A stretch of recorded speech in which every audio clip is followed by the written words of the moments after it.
10 states with the highest incarceration rates. Prison populations are growing rapidly, with several states locking up more people per person than other countries. Decades of strict sentencing laws, packed prisons, and a culture of crime and poverty keep incarceration rates very high.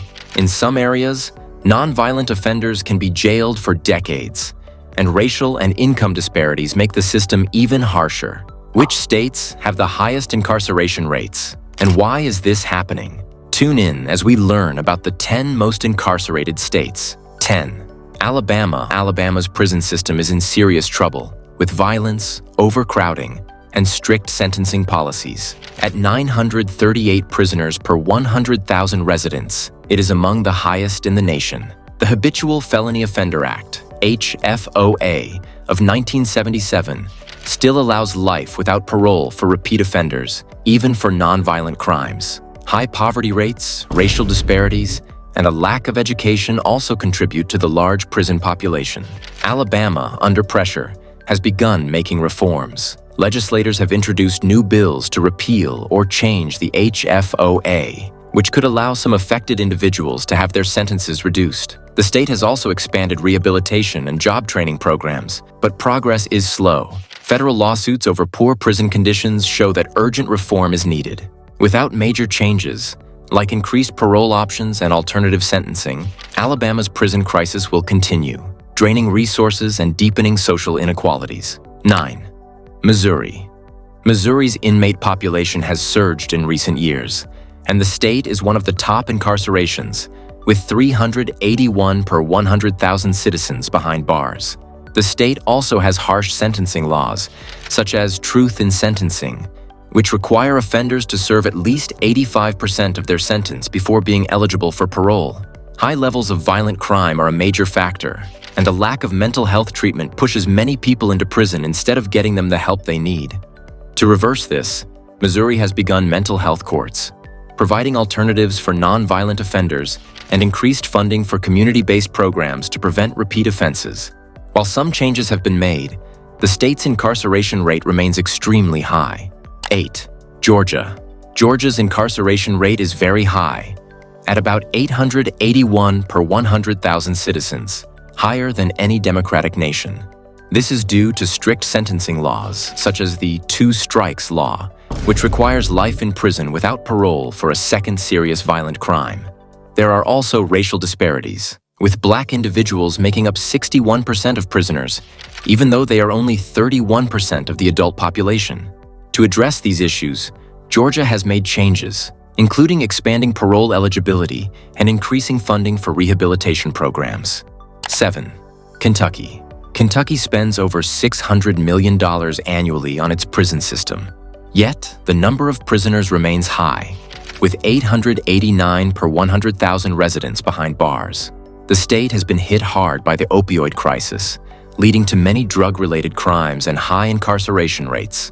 Strict sentencing laws like mandatory minimums have worsened overcrowding and disproportionately affected low-income and rural communities.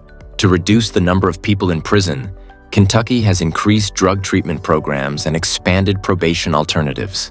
The Kentucky Smart on Crime Coalition believes reducing the prison population requires better sentencing policies and more rehabilitation opportunities. However, recent laws have remained focused on punishment. Between 2011 and 2021, lawmakers passed nearly 6 times more laws increasing incarceration than ones aimed at reducing it. 6. Texas. Texas is famous for its vast landscapes, but it also leads the nation in its prison population, with around 219,000 individuals incarcerated. This is due to strict sentencing laws and a decades-long tough-on-crime approach. However, since 2007, Texas has been at the forefront of criminal justice reform. The state has expanded alternatives to prison, including probation and drug treatment programs, which have led to the closure of 8 prisons and a decrease of 30,000 inmates. These changes have not only reduced incarceration, but have also helped bring crime to its lowest rate since 1967. Despite progress, serious challenges remain, including overcrowded prisons and staffing shortages.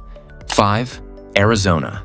Arizona's incarceration rate is around 868 individuals per 100,000 residents, one of the highest rates in the world. This is mainly due to strict sentencing laws, including mandatory minimums and 3 strikes laws, which often lead to long prison sentences even for nonviolent crimes.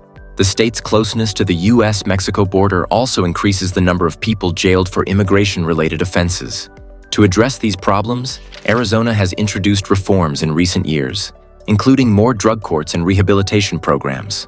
Notably, in 2023, the state unanimously passed probation reform, showing support from both political parties to reduce incarceration rates and invest in alternatives to prison. 4. Arkansas. Arkansas prisons are overcrowded and expensive, yet the state continues to imprison people at one of the highest rates in the nation, 912 per 100,000 residents.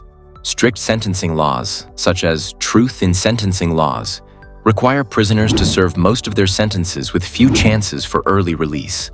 High levels of violent crime, poverty, and a lack of mental health services push many people into prison instead of getting them the help they need.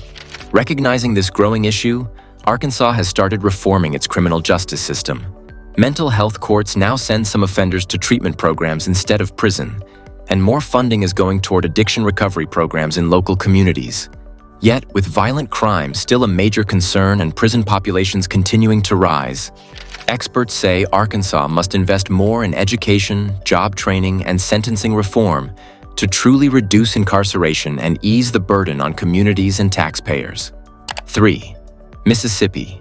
Mississippi has one of the highest incarceration rates in the U.S., with about 1,020 people in prison for every 100,000 residents. This number is far above the national average and is caused by several factors. The state has strict sentencing laws such as truth in sentencing, which require prisoners to serve most of their sentence, making early release much harder. High poverty rates lead to higher crime and arrest rates, and financial struggles often push people toward illegal activities. Long sentences for nonviolent crimes also increase the number of prisoners. There is also a major racial imbalance. While Black residents make up 39% of Mississippi's population, they account for 62% of its prison population. 2. Oklahoma. Oklahoma has consistently ranked among the states with the highest incarceration rates in the U.S. In 2022, about 22,745 people were behind bars, a 2.3% rise from the year before. This increase is mainly due to strict sentencing policies, especially for drug offenses, and an extremely high female incarceration rate. Oklahoma imprisons women at a rate of 281 per 100,000 residents, the highest of any democratic country. Historically, Oklahoma's criminal justice policies have focused on imprisonment, leading to overcrowded prisons and major financial costs. The state's criminal justice system has also hurt the economy by removing people from the workforce and making it harder for them to reintegrate into society. 1. Louisiana. Louisiana is well known for having extremely high incarceration rates. As of 2024, about 712 people per 100,000 residents are in prison, far above the national average of 450 per 100,000. There are several reasons behind this shocking number. Strict sentencing laws, especially the habitual offender laws, require long prison sentences for repeat offenders, adding to the growing number of inmates. Louisiana also struggles with high violent crime rates and a lack of programs that offer alternatives to prison. There are also serious racial disparities. Black individuals are incarcerated at 2.4 times the rate of white individuals, according to 2015 data. That's it for now. The numbers are alarming, but what do you think? Are states making crime policies better or just making a bad system worse? We'd love to hear your thoughts in the comments below. And if you liked this video, be sure to like, share, and subscribe for more in-depth discussions on important issues. See you next time.